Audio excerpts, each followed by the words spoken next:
I like sat up in the silence of my car and then I just broke down. Like I just started crying. I just like saw people progress in life and it's like I was just still stuck in the same place where I was when I graduated high school. Mixing depression with alcohol is such a dangerous thing because you just don't have any control. You don't have any sense. If you just take a moment to look around your surroundings, you'll see that not only you are loved, you are important. And not just me, you are too. You're gonna bring things to this world, things that no one else can.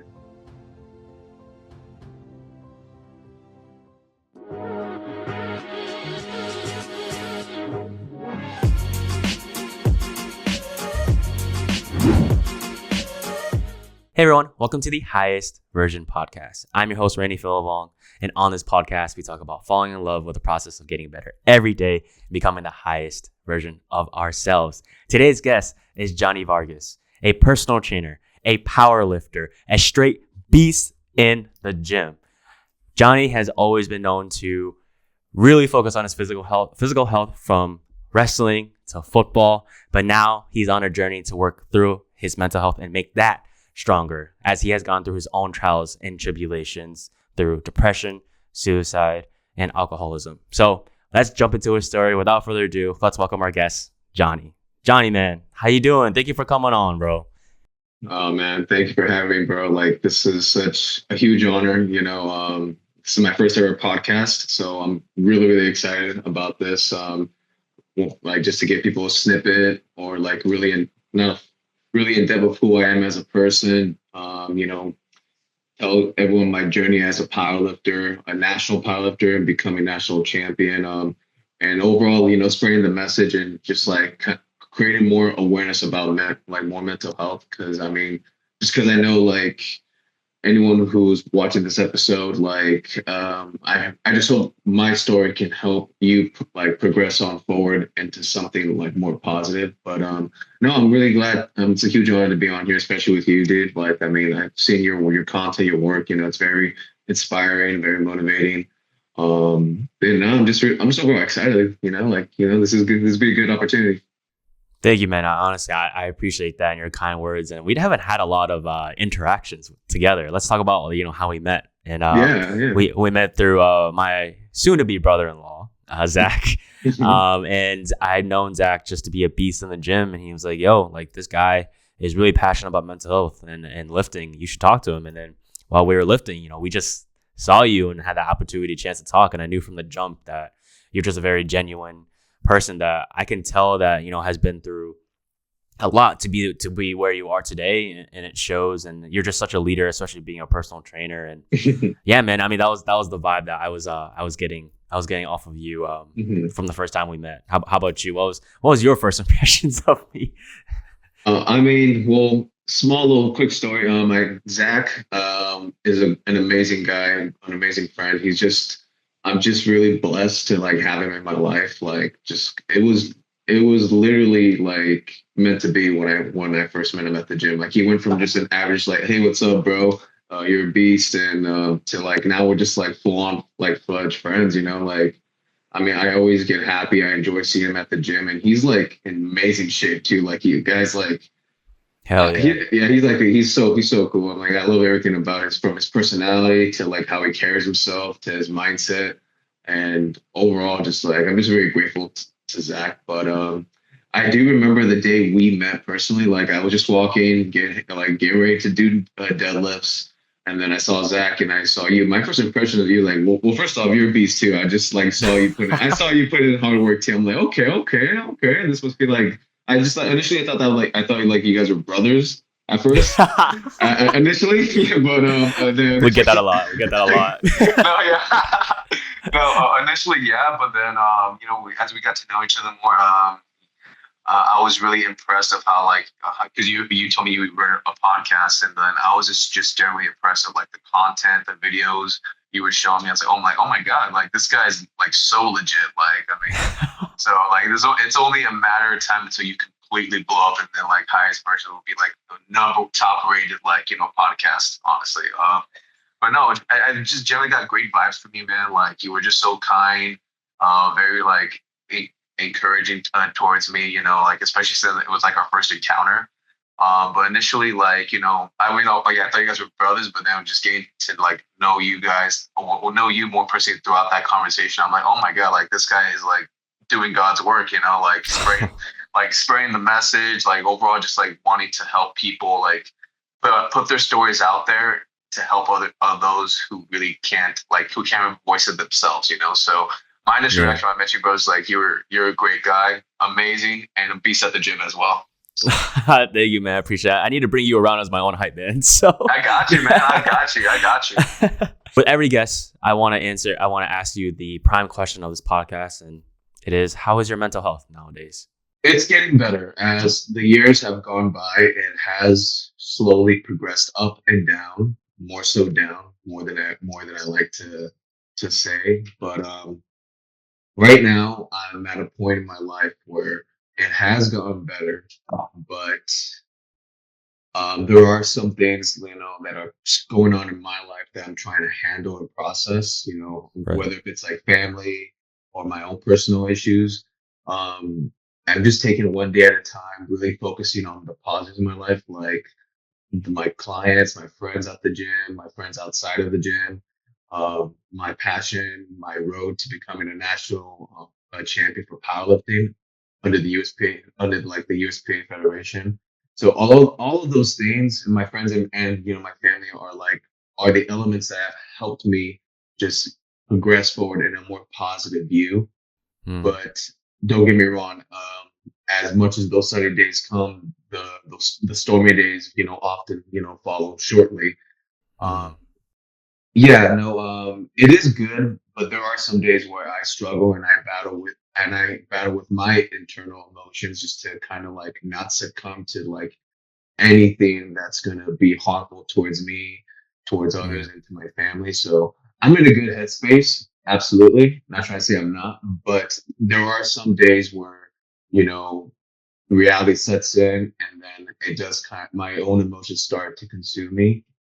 But I do my absolute 150% best to like really overcome those thoughts. I mean, especially like nowadays, since creating more of a bigger platform for myself, I don't want people to like know me as like, I don't want to be known as like, oh, well, like there's that depressing powerlifter, like no.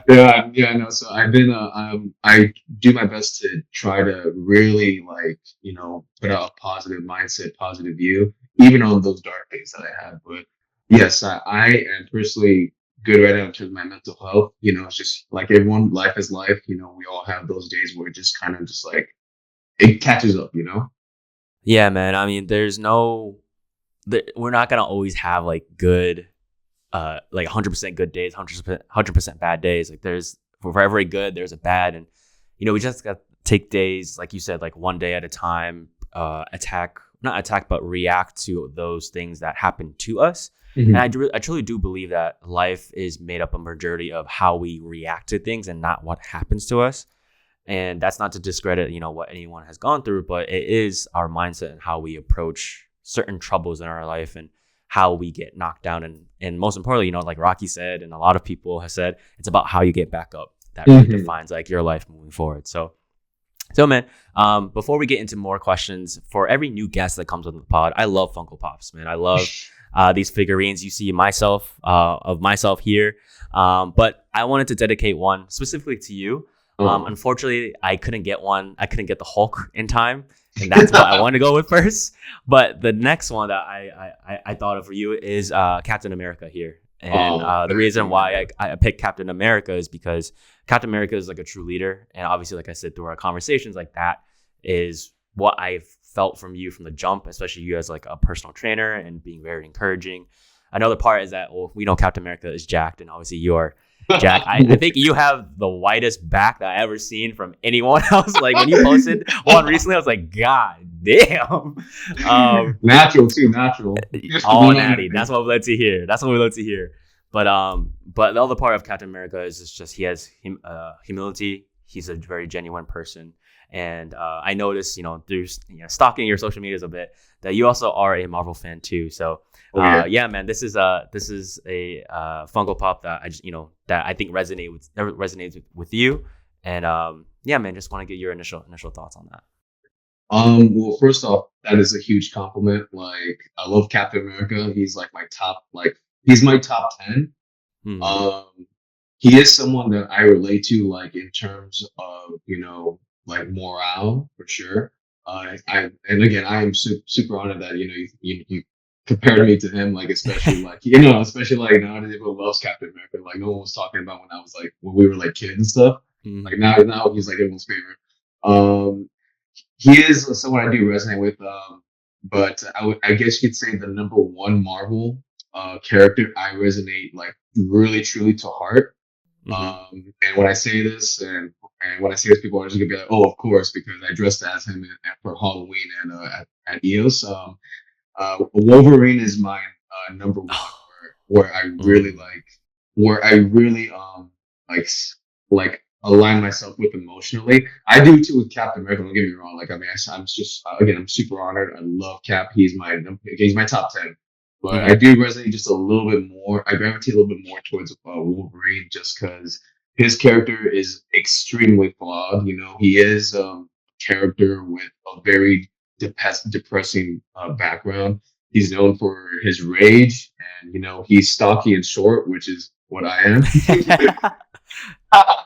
But no, Wolverine may be my number one character where I resonate more to, just especially like after watching the movie Logan when it first came out. Mm.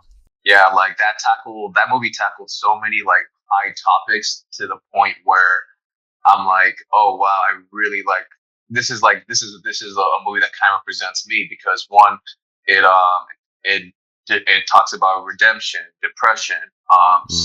suicide. I mean, like in the movie, like he has this adamantium bullet that he plans to use on himself. Mm. And overall, everything that movie was about, I really felt like. I mean, I was kind of, I mean, just because not only because I kind of knew it was Hugh Jackman's potential as shown as the character, but like just overall, just seeing the theme right, of like Mm. where this character has led up to. I did kind of tear up a lot throughout the movie, just because of like not even just because it was his last ride. When he eventually came back, but Yeah. I know, but no, only because like really there were lots of elements in that movie that really I like resonate with, and especially Hmm. when it comes to that. Um, yeah, that being said, but again, like Wolverine may be my number one, but I absolutely 150% like see myself like with Captain America too, just because I love because he's there for leadership. He inspires. He has an insane moral compass, and Hmm. overall, his overall just like helping those who can't help themselves. So I definitely see myself a lot in Captain America too. So again, huge honor that you thought about me and compared me to Cap. I wish I was that Yeah. tall. I wish I was that tall though. we all do. We all do. And I usually have a sixth sense for these things. And Wolverine didn't come up. I was second when thinking about the Hulk. But yeah, No, man, bro, Cap. I love Cap. I love Cap. He's definitely my top. love it, bro. All right, man. Let's get into the first question. We're gonna dive Yeah. pretty deep here. And the first question is, when was that moment that you hit rock bottom? And how did you get yourself back up? And I that's probably like a long question. Yeah. So I'm gonna bite that down a little bit, and Mhm. I'm just gonna leave it to what was that canon event that brought you to your worst? Oh, that is a big question. Um, Recent events in my life had led me to a new rock bottom. One that I'm not entirely too comfortable, at least not talking about right now, just only because it is still pretty fresh, and I think Mm-hmm. this like particular conversation should have either its own episode or more time to explain. So I guess to answer that question, I'm gonna have to tell you about the first time I completely hit rock bottom. Yeah. It was when I was 25 years old, and I just can't believe I'm saying this out loud. I've only like told this like to like maybe four people in my life. I hit rock bottom when And again, this came with a lot of emotional baggage. When I was at a kickback we were celebrating a friend's birthday party, and obviously with celebrating with friends, there's gonna be alcohol. I got pretty Mm-hmm. blasted, and then for some reason, I don't know, like just my emotions riled me up so much to the point, like towards the end of the night, I was like, "Hey, I'm gonna go home," and I had a few friends ask me, "Hey, are you good? Are you okay?" I'm like, "Yeah, I'm good. I'm just tired." And then I went inside my car, which obviously a smart person would not do that. Um, and then I don't know, like I slapped on my favorite song at the time. At the time, it was "Hurt" by Nine Inch Needles, covered by Johnny Cash. Mm. So as I was driving down the streets of Santa, I was playing that song, and I don't know, man. Like it just hit me. Like every bad thing that I've done, every single setback in my life up until that point when I was 25, like just seeing my people moving on with their lives, going to college, graduating college, starting businesses, having families, I Mm. just like saw people progress in life, and it's like I was just still stuck in the same place where I was when I graduated high school. Like I'm just Mm. like stuck here, standing still. Um, and overall, like it just hit me like that. Like I thought like I was a complete loser. I thought like, oh, like life is not going to get any better whatsoever. So I just decided to, I don't know, like it hit me where like I was like, you know what? I don't want this anymore. I don't want. Why do I have to live a life where I'm so depressed and so sad? Like so. Mm. Um, for those who have seen the show, it's a really deep depression on Netflix called BoJack Horseman. It's a comedy, but it does dive into some pretty heavy topics as well. There are some pretty harsh lines. I remember in one of the episodes, he's like driving, like BoJack is driving on a highway, and then he kind of like lets go of the steering wheel and kind of lets himself adrift as the car's still going. And unfortunately, that's what I did. Um, I I floored the car. I remember. I mean, I was like, but I wasn't even like super super drunk, but I was super like buzzed. Like I remember that night very very clearly. I mean, long story short, I sped the car up, and then I blasted "Hurt" on like fully loud in my car, and then I just kind of like sat back, let go of the steering wheel, and then just closed my eyes and sat back, and I just felt the car going faster and faster, and then um, and I got really lucky because I saw like a big flashlight as the car was like still in motion, and then I opened my eyes quickly, and then I was very close to collisioning with another car. So I quickly pulled the steering wheel, and I Oh missed it shit. by yeah, I know I missed it by I don't know maybe by a couple feet. Mm. And then I decided, and then I was like, that's when reality like hit me back. I'm like, dude, what the hell are you doing? Like, get out of the car, like, stop right now. So I parked, and then like on the side of the streets of Santa Ana, and then um, I don't know, like I turned off the car, I got outside, I went outside, and then for some reason I just tripped and I slipped, and then I just kind of fell off my back.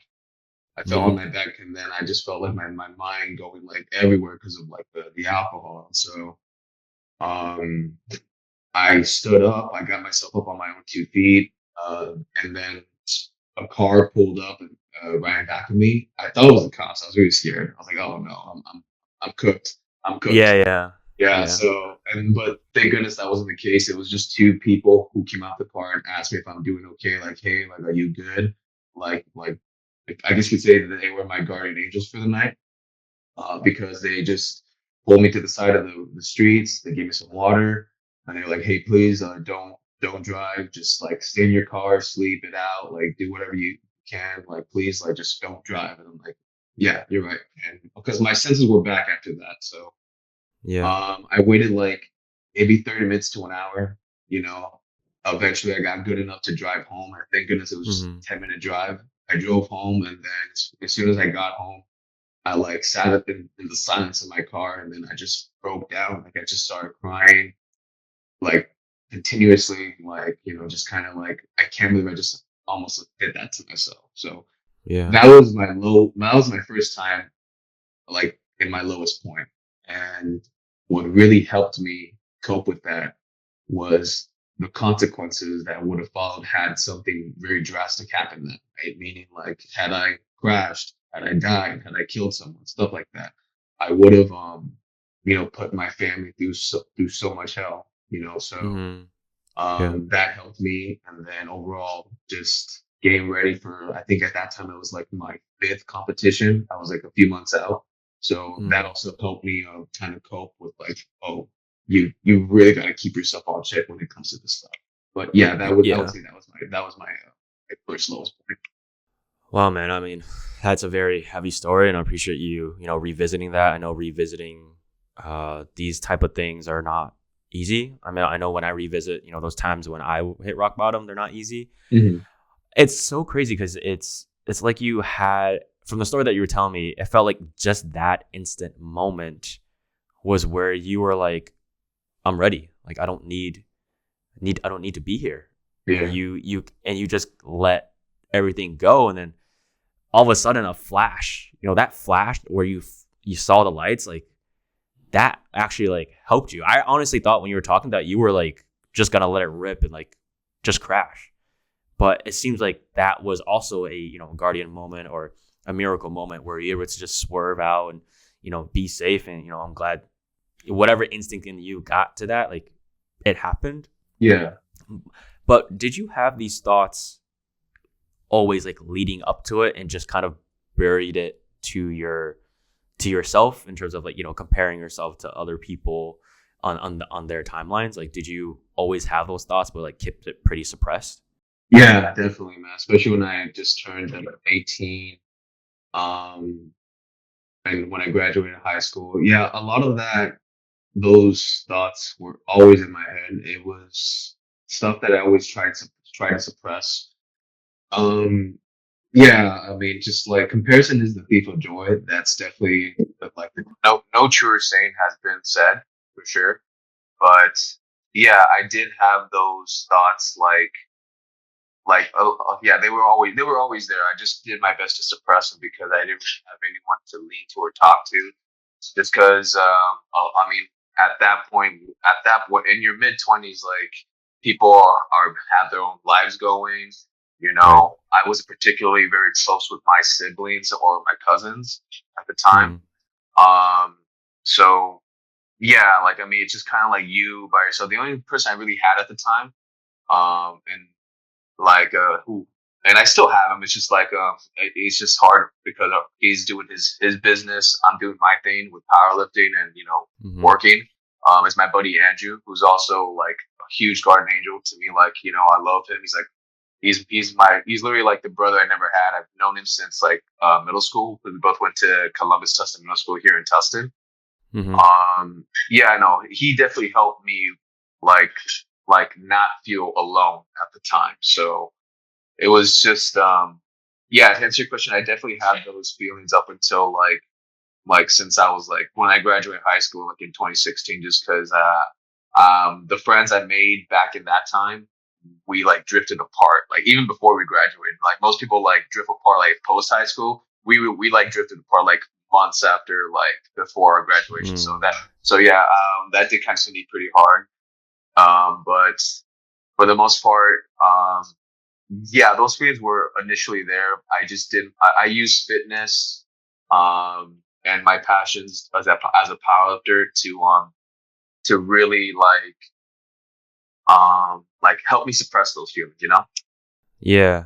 Yeah. I mean, fitness really does have that, positive effect to help you cope with, those thoughts. And as we all know, like after high school, people go to different colleges and we all naturally drift apart. I know that was a concept that I had a hard time dealing with too. And that took a interesting toll on me mentally because after college, not after college, but in my first year of college, I had thought about actually transferring out of an out of state school and going to a school where I knew a lot of people that I graduated with went to. And that's because I was in an uncomfortable situation and that I didn't think I was able to get out of it. So it's very natural for us, for our brains, right, to go to something that's comfortable. Our brains love being comfortable, but it's up to us to making sure that we're in a discomfort situation in order for us to grow. Yeah. Anyways, with you using fitness, and I know that night you were drinking, you just having a good time. Was alcohol a coping mechanism too at that time, or was it just so happened at that rock bottom moment, like you were just drinking at that time? Honestly, it's just so, I never really planned to admit it, but I want people to listen and understand and really like feel like that like, hey, if they are feeling this way, then there are people out there who have had those mistakes.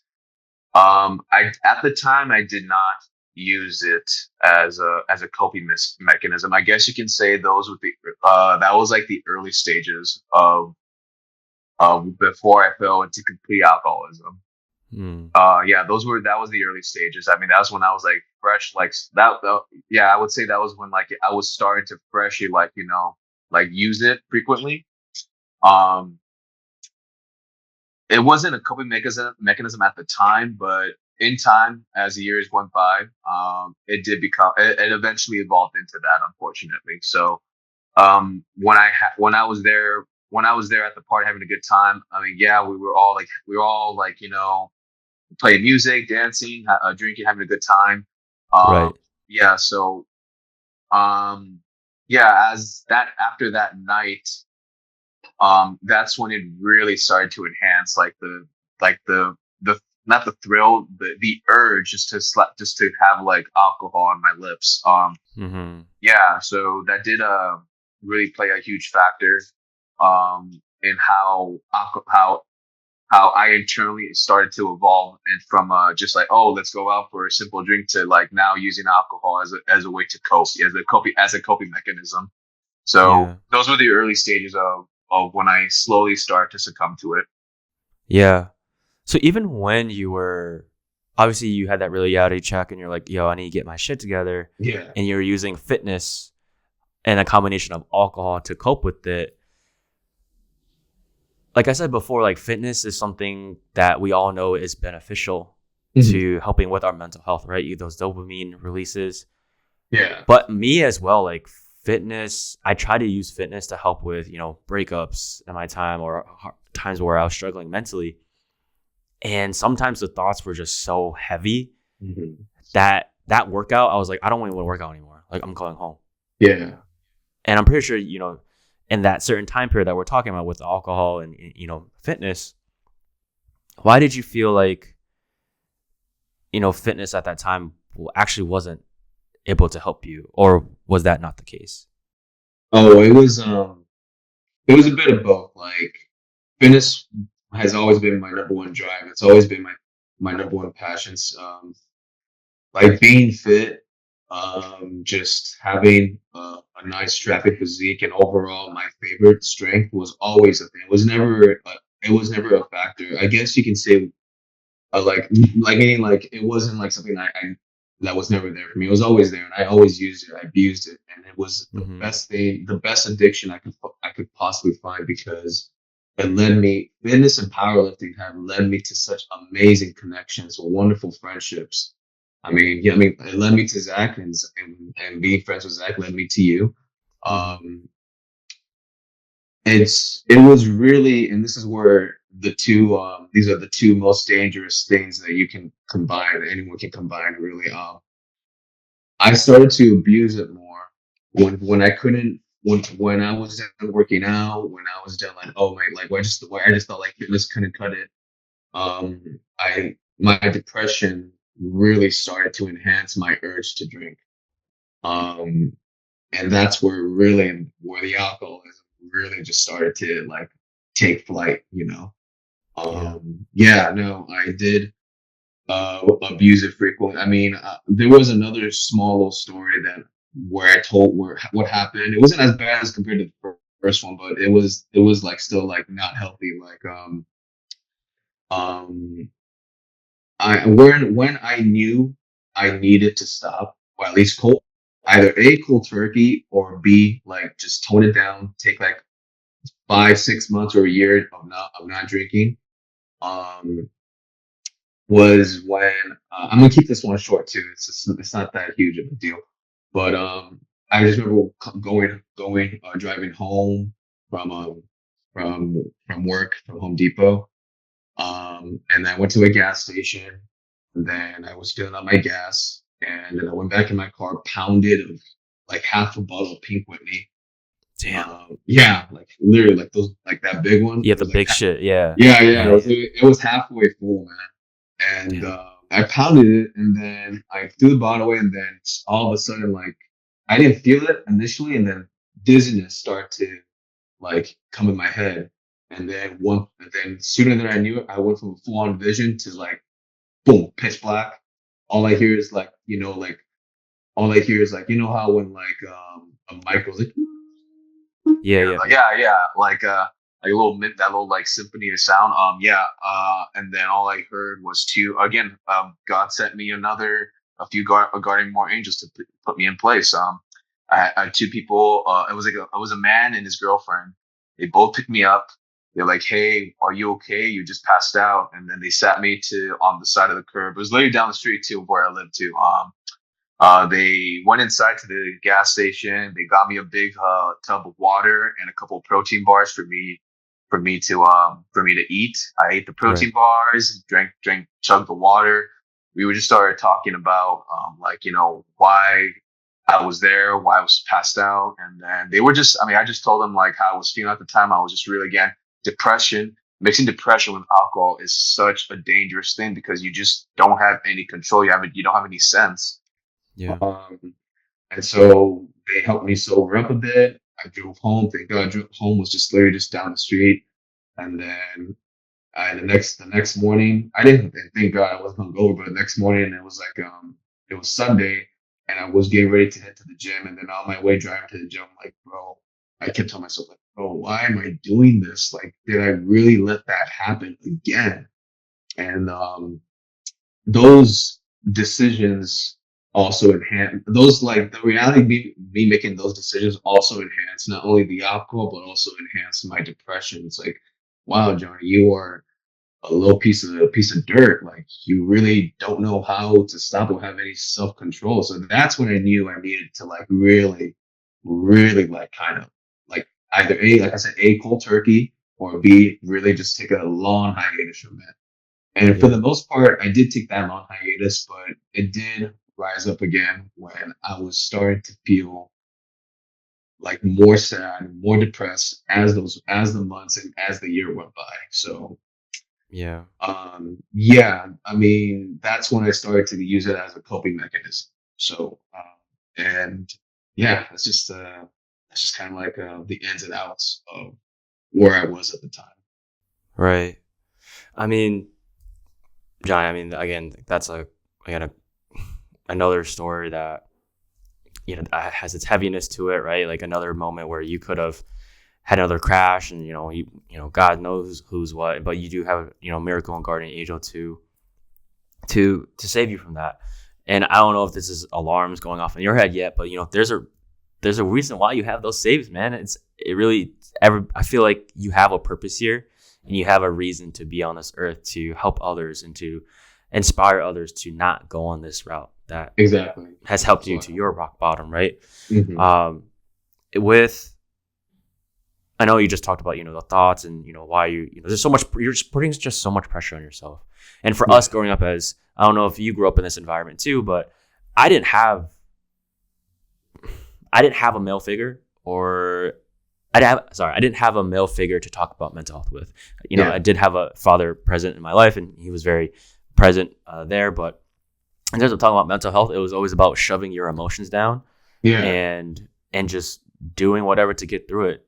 So because you were going through so much and you had all these thoughts, did you choose to not speak about your feelings because of societal expectations of men and, this whole power dominant, or did you not really have a resource there to speak out your feelings?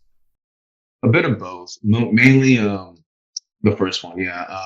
Being being the son to a very, very, very Mexican father, especially like Mm-hmm. him growing up in Mexico, him being like manly, I guess. Yeah, he also had the same mindset, like be a man, suck it up. You could set to his side, like don't take shit from anyone. Um, you know, f the world.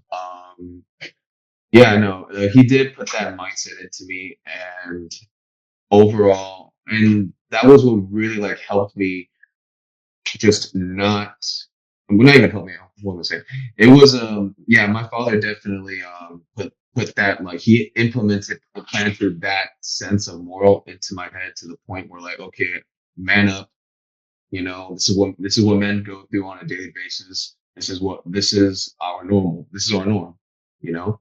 So yeah, he did kind of poison my mind in terms of that. And it's not that I didn't have resources. I had the resources. I could have reached out, could have gone to therapy. I could have like, sat down with a friend or two and talked about it. I just chose not to, just because, like you said, like that mindset of, you know, you're a man, be a man. Don't show emotion, bury it, you know? Mm-hmm. So Yeah. that was initially how I was brought up too. I'm glad I did not adopt. I mean, yes, it was put into my head, but I did not at all adopt that feeling. I am 150%. Let your feelings out. That's what makes you brave. You know, Yeah. being vulnerable, like laying it all out, like that's what true braveness is. And when you're able to really like accept that and know like, hey, not being a man doesn't mean being macho or like being oh oh, I don't take crap, I don't share my feelings. That's Mm-hmm. not what a real defining male figure should be. I did have my father in my life, to be honest. I had him in for a brief moment of my lifespan right now. I haven't seen him in like maybe 20 years now, Mm-hmm. maybe 20 plus years. So the only figures I had were my stepfather, my cousin Jerry, and my brother Ephraim. But I mean, was he was a good example in terms of just taking risks and like seeing the mistakes he made and me trying not to follow those mistakes. That's in the sense of that's what made him a good example. But I would say the more positive examples in my life would be my cousin Jerry and Yeah. my stepfather Elias, which throughout the years we never really had a good stable relationship, but like now of recent, like in the last couple of years now, our relationship has grown like really, really in a really good in a positive way, and I'm just so grateful to him. So had I really wish our relationship was that back then how it is now, but Yeah. that's just how life is. That's just how certain relationships have to be like established too. So Right. um, yeah, I mean, like I said, I have the resources. I just chose not to do it because, again, as you said, like, especially us growing up the way we did, we were just like buried with the thoughts of like, oh, with the moral compass of, oh, we're men, suck it up, be a man. Yeah. Yeah, no, for sure, man. And it's hard even to overcome that because we all have this alpha in us to Mhm. like be like, yeah, no, I ain't reaching out to anybody. Like Yeah. I'm gonna do this shit on my own. I'm gonna show people. And Hmm. we gotta put that aside to really just talk to someone for someone to be a resource or just have a soundboard, and Yeah. that will release just so much of that tension and depression intensity sometimes, even for a temporary moment, because this is a whole relationship that we need to continuously work on, especially with depression or mental health thoughts. Yeah. So going on to kind of fast forwarding to your healing journey, you've had this story of not feeling enough, right? You were comparing yourself to people outside of college. You were also dealing with like alcoholism and being harsh on yourself when you would I forgot what the term was, like when you accidentally like do the thing that you are not supposed to. I think it's like Yeah. relapsing or something like that. Yeah. Yeah. Um, so how did you build yourself to feel like you're enough again, or how did you build yourself up to give yourself more power from those very significant moments of your life? Oh man, love this question. Um, Two very defining answers for that, man. One, and I know people are gonna be like, "Oh, why? We thought it'd be powerlifting." It's the connections I made throughout the years, the friends that I've made, the bonds I've established. That's what really helped me because I mean, I had no idea, like, throughout the years, like, people were watching me at the gym, you know? It's Mm. just like, I just thought, like, I'm just a simple, an average dude going to the gym. I have a goal. I have a dream. I just come in, do my thing, and head out. I had no idea that people were, like, literal people were watching me. Like, I can't tell you, like, I mean, at EOS Fitness, I am like just known to be a strong individual. And I'm not trying to like sound cocky and I hate hyping Of myself up like course. this. I don't like Right. it. Yeah, that's just not who I am. But I mean, when people come up to me and tell me, "Hey, you inspire me," like, "Hey, you're so strong. You're the strongest guy here." I'm like, "So you." I'm like, well, one, I appreciate the praise, and I tell them like, "Hey, thank you. I've noticed you too." Even if I initially don't really notice, I like to repay kindness with kindness. So like, Yes. you know, when people tell me those things, it allows me to be like, "Oh wow, like." One, people are watching. Two, I am making a difference now in myself, but I'm inspiring people to try to get out of the comfort zone, try a deadlift, try a squat, try a new PR. And overall, just like, you know, that's the people I've made. I mean, the friends I've made, like, whether it's coworkers at EOS, whether it's members, friends, like, and my family too. I mean, like I said, me and my family were not particularly close. Mm-hmm. Me and my mother have our own rough patches that we've been trying to, like, eliminate throughout the years. It's gotten better for sure. I mean, but we still have our moments where we butt heads. Mm-hmm. But if it wasn't for my mom, I don't know where I would be, to be honest. Like, I mean, she's put up with so much crap without the years and put up stuff with me too. So I'm overall grateful towards her. And I don't show it too often. I want to start showing it, but my mother is definitely a factor. The friends, I mean, like Zach, other friends, I mean, my buddy Andrew, like a few of the trainers, like, since they might be watching this, like my buddy Mateo, Darian, um, a lot of people like, like some of the people who work in the front desk, like my friend Jasmine, my buddy Isaiah, like, I mean, all those people have really like helped me see the better aspects of myself in ways that I never really thought. So that's one, the people for sure. Like, I mean, like when people like say I inspire them, I encourage them just by doing what I do. Like, that's what's really like, wow, like I, I can't just do this for myself. I got to do for the people that believe in me, you Mm-hmm. know, that see I have value, even though I can't see it sometimes. Yeah. Um, and powerlifting, man, like, um, and I give huge credit to my coach, Kevin the Pitbull Torres. He's the one who inspired me to go on this crazy journey. Like, if you don't know who he is, he's a two-time national, or I think he's more than that, like a two-time national champion, a world champion. Um, he had I mean, he's the one who inspired me. He went from just an average, just like gym goer, lifting heavy weight to, catching a big break. And then he slowly progressed, got stronger throughout the years, like create a platform for himself. And now he's like known in the powerlifting community as like the top, The guy. like the guy that top ranked. He's Mm-hmm. still on his own journey too, working with him. We recently just made a YouTube video together. I'm not sure when he's going to put that out, but he has helped me too, just, progress further on to powerlifting. And powerlifting has helped me stay disciplined, motivated. And especially since I'm going on this wild journey to becoming national champion, I am currently 3 months away from my second round at nationals.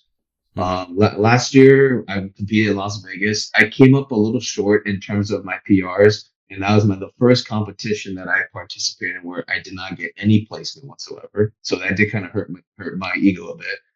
Yeah. Um, but that road to being national champion, multiple time national champion, then eventually going on to world champion, international champion, like that's are the things that are keeping me going. The people in my life, the bonds, my passion for this sport, and overall just trying to help people along the way, Yeah. create friends, make memories.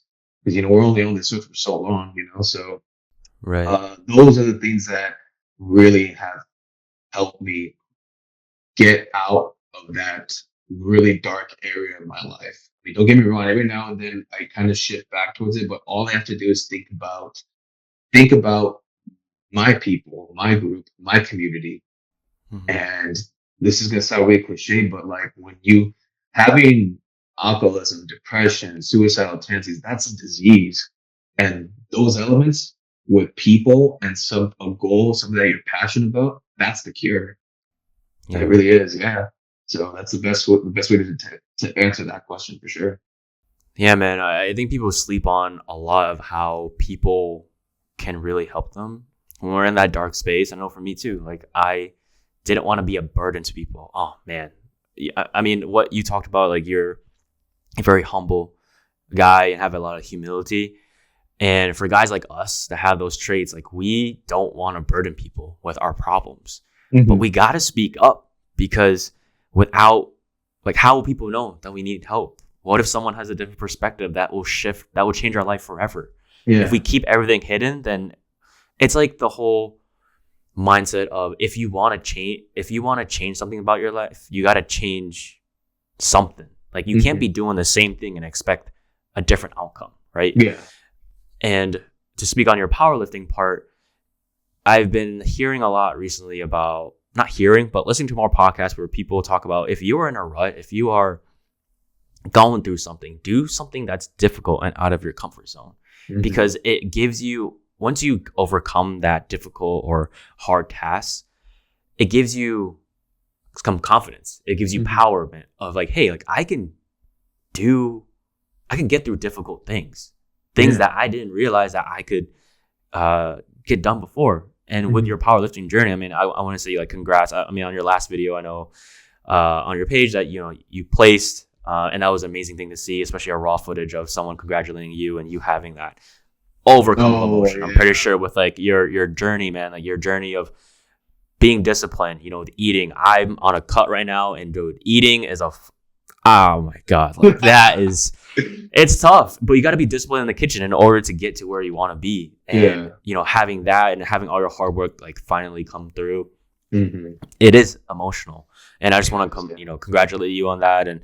And yeah, man, those are two beautiful things that I think people would highly benefit from. Johnny, another thing I want to ask is, being a personal trainer, do you feel like that has given you a lot more purpose in life looking back at how you were comparing yourself to other people when you were 18? Absolutely. Being a personal trainer was something I always wanted to be. I just, being a young lad, procrastination, make poor decisions, hang out with the wrong crowd. So I really hindered myself a lot. Like I'm still fresh, like in this profession. I still got a lot to learn. That's why I'm grateful to my buddy and to my buddy, but it's also my one of my bosses. But he's a friend first, Darian, who works with me. Mm, Um, yeah, I've learned so much in terms of fitness through him, and I'm gonna keep learning more. It really has, man. Just because when you have someone in the balance, and when I say that, when you have someone in the balance trying to seek a better lifestyle, trying to see results, and you're able to help them, help eliminate old habits and create new, better, more beneficial habits. That's when it really starts to settle. Like, oh wow, personal training is not just about putting someone through a workout. Like, oh hey, pick that weight up, do a rep. Oh, go ahead and pop a squat. Oh, go ahead and slam that ball. No, it's changing. It's literally changing lives. I can't tell you how many times since I've been a personal trainer, how many of my clients who are now my friends would like text me saying, "Hey, your workout was amazing. I feel great about myself. I feel more confident to go into the gym." Or even before I became a trainer, like I have people reach out to me, and like tell me like, "Hey, like, what should I do? Thank you for the workout. You know, I want to." I want to be like you, which is absurd.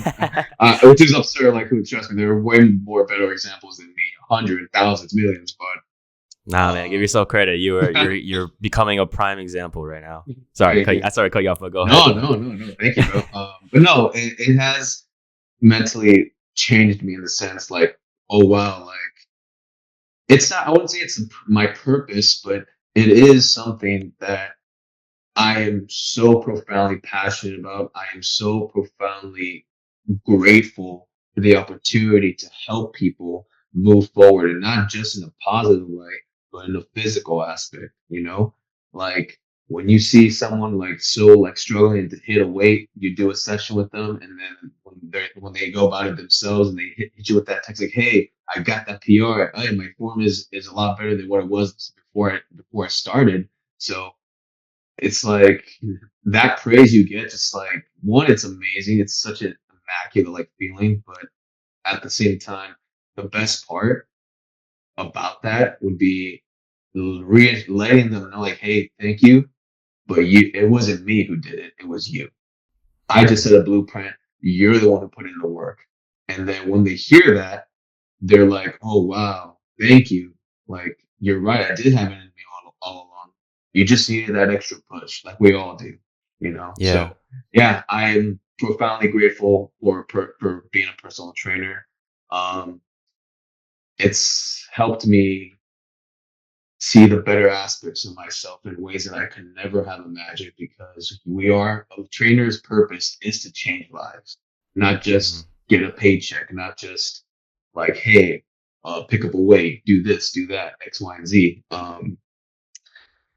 Yeah, no, it's been a life changing, not just for my clients, but me too. I mean, just because I love fitness from the moment I was a little boy to being a full fledged man now. So yeah, Hmm. it's definitely helped. Like in ways, it's made wonders in my life in ways I could have never imagined.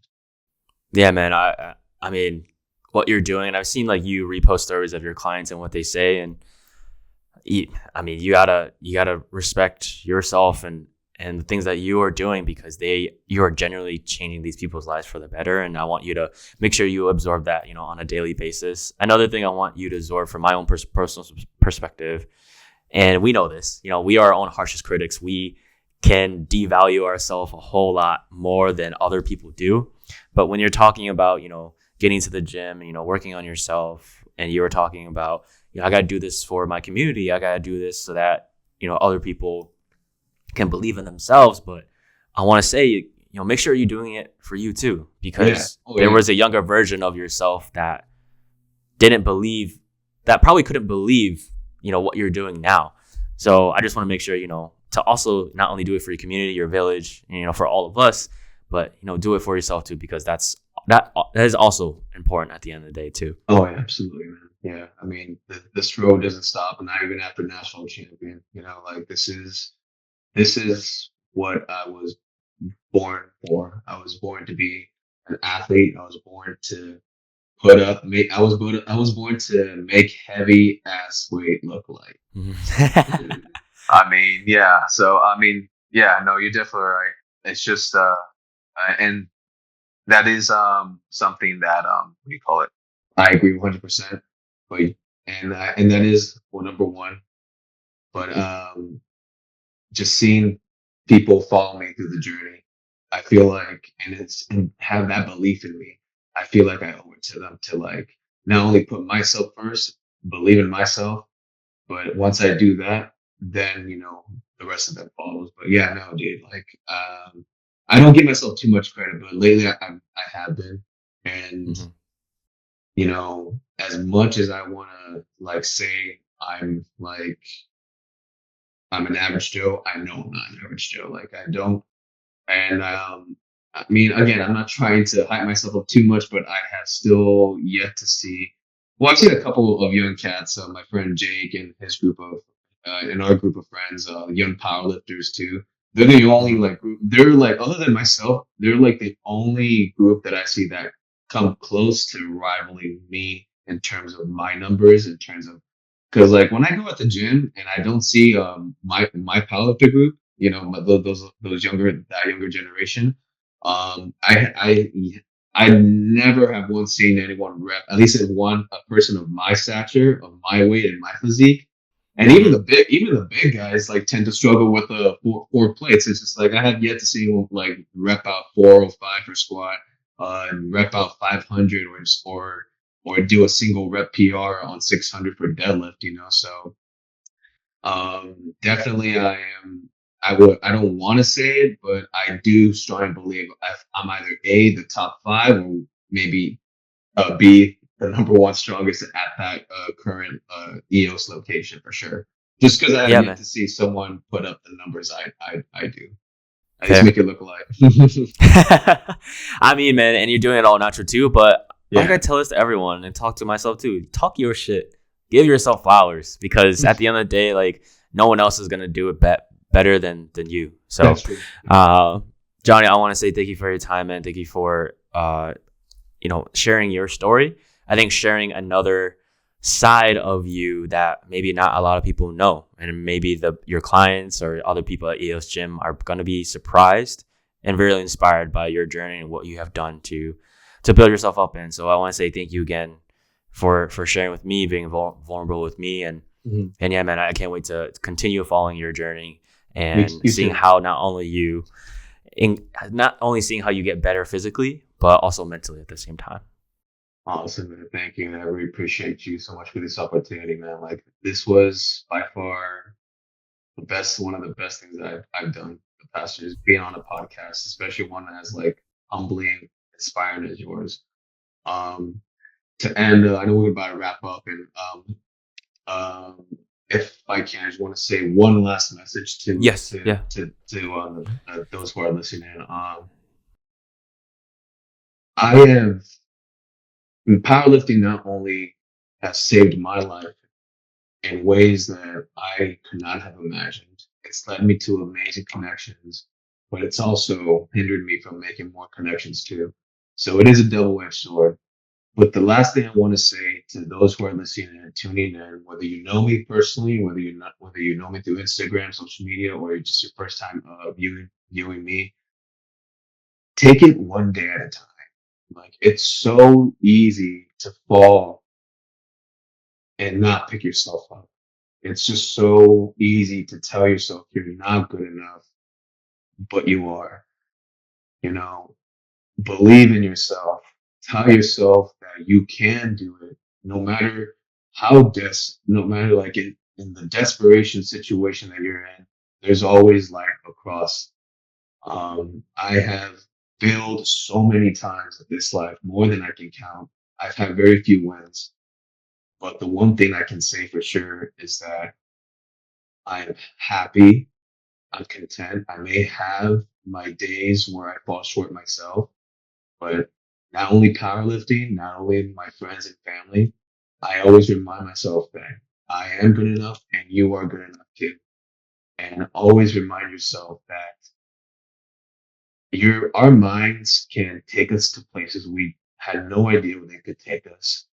It can tell us that we're no good, that everything is hopeless. But if you just take a moment to look around your surroundings, you'll see that not only you are loved, you are important.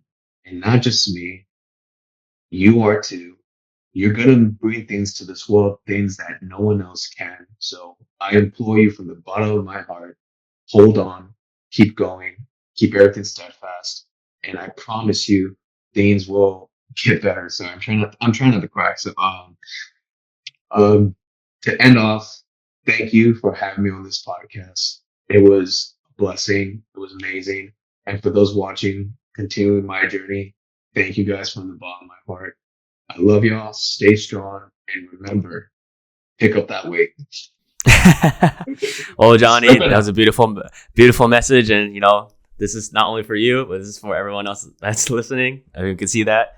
Uh, But if you guys are just listening, I have a hoodie on that says "You are enough," and that's a message to you too.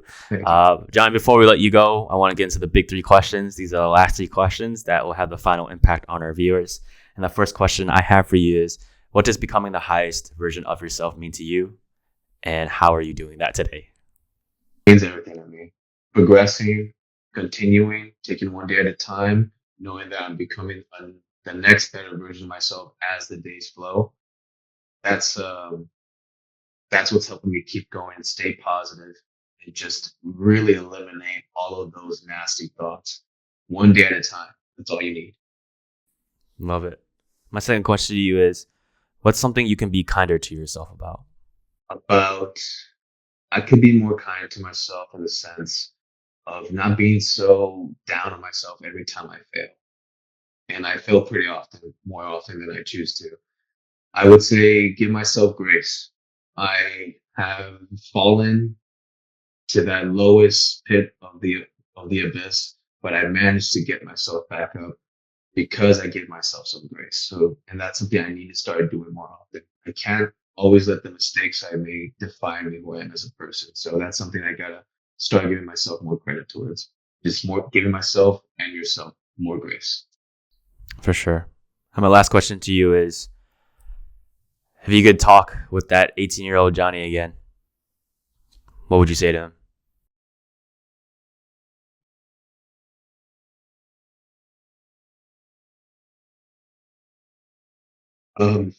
I'd hug him, tell him that, hey, you're in for a big journey, a wild one. But I promise you, just keep your head on straight, follow your passion. You are good enough. Don't be so hard on yourself. You're gonna make it. Just take it one step, one day at a time. And you got this, little bro. That's what I would say.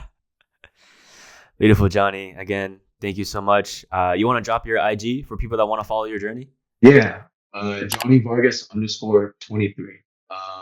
My profile is me in my most recent competition, wearing a white and blue singlet, my headphones in on the side right here. So that's how you see my profile right there. Oh yeah, it's Johnny Vargas _23. Hit me a follow. Awesome. Yes, sir. Yes, sir. All right, guys. Again, Johnny, thank you so much, man. Thank you for inspiring me. Thank you for bringing some tears to this. I definitely need. It was an inspiring story to hear, and just your comeback story. And we love that it's continuing. It's continuing to grow and grow. So, guys, if any part of this episode resonated with you, please clip it, tag me and Johnny in it. And as always, let's fall in love with the process of getting better every day and becoming the highest version of ourselves. I love y'all.